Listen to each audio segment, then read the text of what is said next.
We got one of the most iconic, legendary, celebrated people to ever come from our culture, and not just because of what he did in hip-hop. It's what he does in life in general. This is one person I consider a brother, a friend, and a colleague, in that order.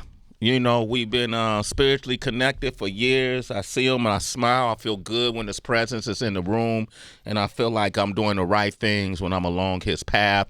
Welcome him back to the show. We're celebrating today. We put it out there. We got nearly 10,000 entries, people who wanted to be featured on the track with RZA, Inspector Deck, and Master Killer, and this was all to celebrate the Wu-Tang Clan series on Hulu, and we invited 12 finalists here today. And it's not that somebody's going to win. They all win. Right? They all win. So here to do the honors, please give it up for the one and only RZA. Yo, thank you. We are here, man. Bong. Yo, you came back for you've been so busy, bro. You've been on the tour, right? Yeah, New York State of Mind tour. We took it to Europe, you know what I mean? Wu-Tang, Nas, the O2 arena in London, sold out, packed, man, full of our London celebrities. You know, we got a lot of our actors from America. They from London, So they be over there. But it was just a great party. My respect, my man Tom Hardy was in the building. Tom Hardy. Daniel was in the building. Oh, Kahlua. You know what I mean? You have Daniel. Burner Boy was partying. Burner Boy was in the building, bro. Burner Boy was going crazy. You know what I mean? But it was the tour is going well. We're gonna bring it to USA, of course. Okay. Bring it back. But yeah, it's good to see me, the Wu brothers, Nas Escobar out there sharing the culture, sharing it in a way that hasn't been seen in the sense of, as me and Nas said, this wouldn't have worked in the 90s. Yeah. Because we all was too energetic, too much aggression, too much luggage with us, 50 homies here, 50 homies there, and all that. But in our maturity as artists in the culture and as entertainers of what we do, man, this is a great show. And it's not the normal hip-hop show where everybody is just trying to get on to compete and have the crowd cheer for you and disrespect the band in front of you. Nah, we found the way to synergize this energy.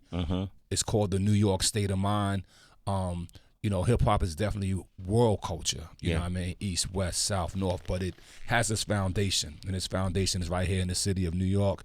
And we wanted to celebrate that state of mind, and that's what we're doing with that tour. Man, RZA's here, man. Come on. Did y'all make any stops in Montana? Because those ladies over there are from Montana. I don't know. We're gonna ride on down there soon. All right. Man, we got MCs that are just like pacing back and forth downstairs, ready to come in this room and just really display their skills for you.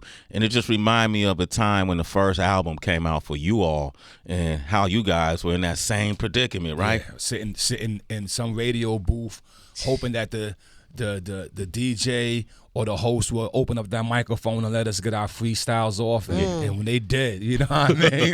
We let it loose. It's something beautiful about the culture of hip hop, and I want to thank you, Sway, Heather, and all of you up here for when we, you know, decided to put this contest out, and shout out King Tech who championed this, to say, yo, let's do something and give back, right? Since Wu-Tang has started as MCs, no hooks in our songs in the beginning, you know what I mean? And trying to find our voices.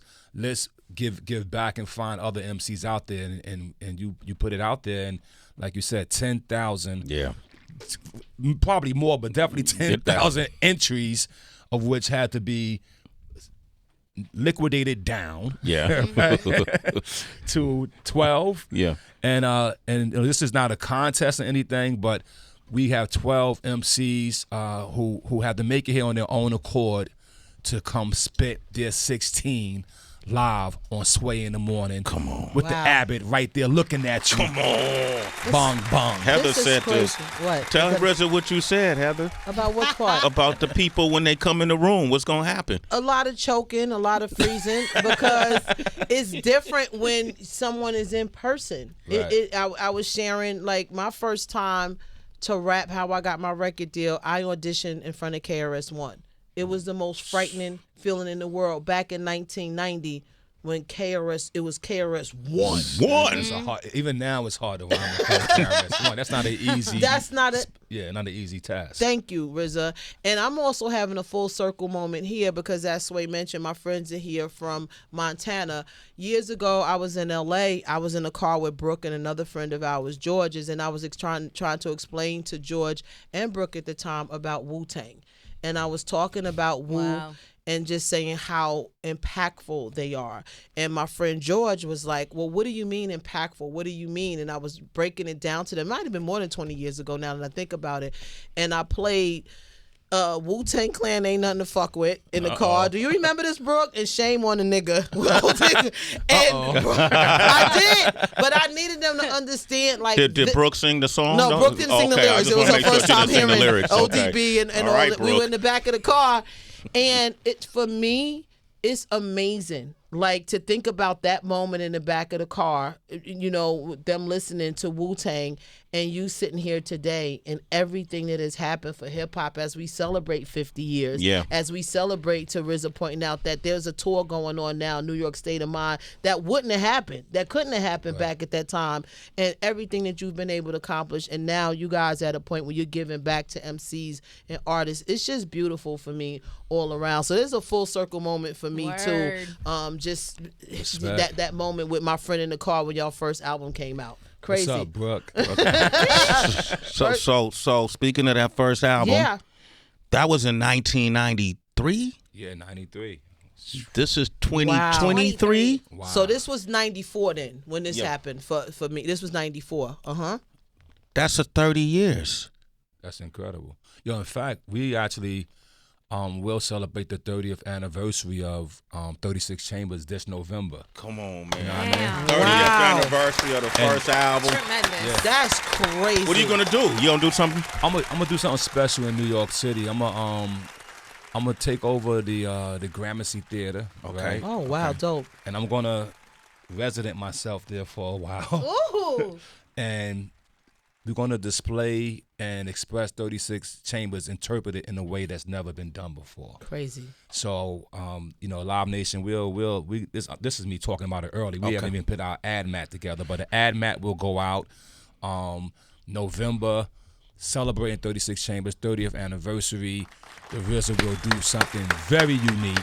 Wow. And very forward moving and continue to push the culture forward. Yo, man, you got to hear first, man. I love it. RZA's here, man. We got MCs just pacing around like hyenas out there. They gonna choke. Some of them. They can't help it.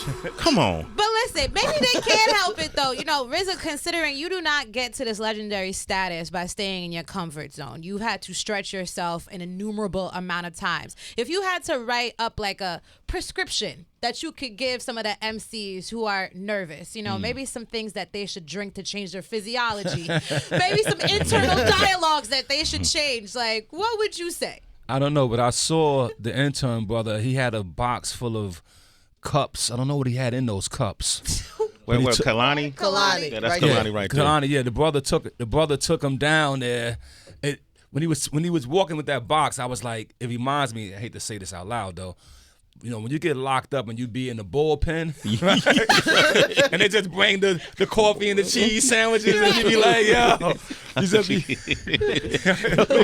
reminded me of that moment. I was like, he's taking this down to them. So I don't know what was in that cup. But I would just say that at the end of the day, yo, never be shy to be yourself because you are the only you. Mm-hmm. You know what I mean? Let that be. Lord. There you go. Hey, man, you bring us any treats before we get into this? Oh, you know what I got for you, Sway? Ooh. What's that, brother? So I got a new Wu joint, right? A new Wu-Tang Clan record? Yeah, it's a Wu-Tang Clan. When you say record. new, nobody's ever heard this, right? Nobody's never heard this. It's something special because it's not normal. Right? Okay. And I won't say it's not normal. It's more of the soulful version of Wu. Okay. Right. So I'm not gonna tell you who's on it. Let's just rock it. This is a world premiere, brand new Wu-Tang Clan. First time you ever heard it around the world. RZA just handed it to us directly. If you think you heard something like it, it wasn't this. All right, first time ever. What is it called?